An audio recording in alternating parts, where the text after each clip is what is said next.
I just don't like time off. I just want to be busy so I forget that I'm alive. Do you know what I mean?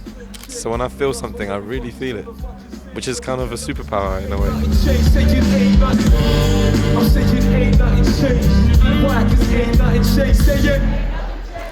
We're here at Gurtenfestival with the one and only Loyle Carner. Thank you so much for taking the time today. I really, really appreciate it. It's a pleasure. How I first found your music was through your music video Hate. Okay, yeah. Through the album Wow. Hugo. And I love the visuals. Thank you. All my people in the back, all the nurses in the front, all my teachers where you at? Cause we've been living like a trap, but the numbers on the wall, hoping people are react. What is your favorite music video of yours and why? I think it's that one. Yeah? Yeah, because that's like the first one that I really, like I've directed a few of my videos, Yeah. that one I did with a good friend of mine called Greg Hackett.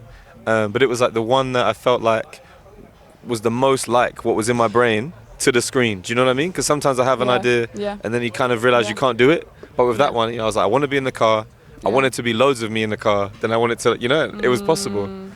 It was a long time, but it worked out. No, I just showed my kids that video the other day. Oh, what did they say? They were like, what the fuck is going on? They were so confused. They didn't swear. But they were like, what is it? Why is there so many of you? And why are you so angry? And I was like, I was angry. Yeah. I'm not now. In music videos, you have to act as well a bit. And you've been in a BBC series lately, Mint, right? Yeah, that's it.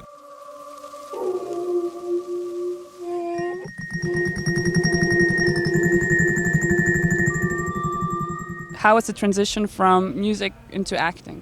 It was like spring to summer, it's easy. It was just like, I don't feel like I was very good at it, but I felt like the enjoyment of it and being able to be part of a creative process or like a collaborative process was easier, because with music, it's like, I'm the director almost, you know what I mean? Whereas with this, it's like, I am the piano. So it was a lot easier. I just came up, they played me, I went home, that was it.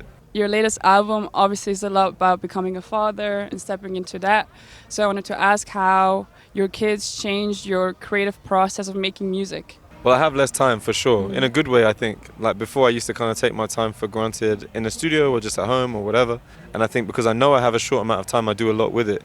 Whereas before, I might get to the studio a bit late and then get some food and watch some movies or, like waste time. And now I don't waste any time. So, yeah, I think also they're very present. So I think I don't think about it as like having to tell the past and future, but just really to think about how I feel right now. Because that's all that my kids deal with. So are you more present as well? I try. It's a very hard thing to be present. I think it'd be easier if I'd worked in a kitchen or something, like if you have like a job that's like meditative, I think when I do the things that I do for my job, they all become meditative, but it's like the gaps in between are very long. And like idle time is like, or they say like the devil's work, or I just don't like time off. I just want to be busy so I forget that I'm alive. Do you know what I mean? I feel you on that, yeah. Yeah. What is the best and worst thing about being you?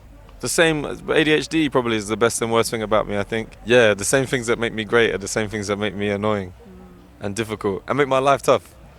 But yeah, I wouldn't change me. What would you say, like your dyslexia and ADHD, like how do they help your creativity but also hinder it sometimes? I think just take risks, which is good and bad, obviously. Don't think before I speak, which is why things like this, I don't do them that much. To be whatever in the ADHD brain, like the amygdala, the emotional cortex is bigger, it floods, and when it floods, it's like I get overwhelmed with emotions. So small things for other people are big things for me. So when I feel something, I really feel it, which is kind of a superpower in a way. For me, what I found is sometimes writing or talking about my emotions isn't the same thing as experiencing them. It's just like one thing I understand, and I don't understand many things, but I think I grew up very close to my mum and my grandmother. They talked a lot about how they felt. I was raised by like a lot of women. They collectively were very in touch with how they felt, and so they allowed me to understand how they felt, and then through them, I guess, kind of understood how I felt, right? So, yeah, it's a weird thing because I don't think about it like that. I feel like what I'm saying is really obvious, but to my friends sometimes they're like, "Yo, I never thought about putting it into words." But I wish I could put my own feelings into words sometimes. It's like I feel like I can put the wider feeling of something, but like my own ones kind of can.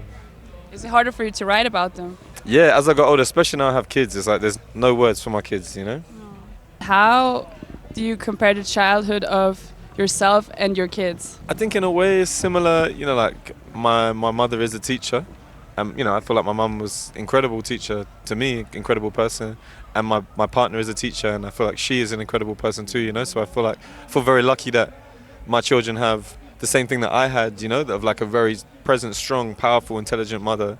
I guess I'm in the picture as well. I mean, you're also a cool dad to have, I would argue. Yeah, no, I'm all right.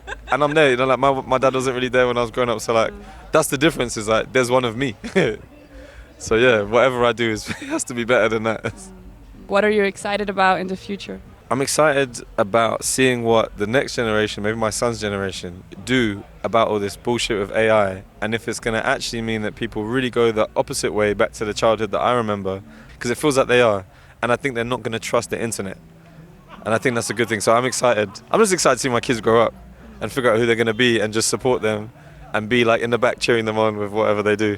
Hey, thank you so much, Loyle, for your time. Pleasure. I'm excited to see your amazing show. Thank you. And take care. It's FRS Bounce, and this is Loyle Carner. And this is Loyle Carner. I wish. Peace.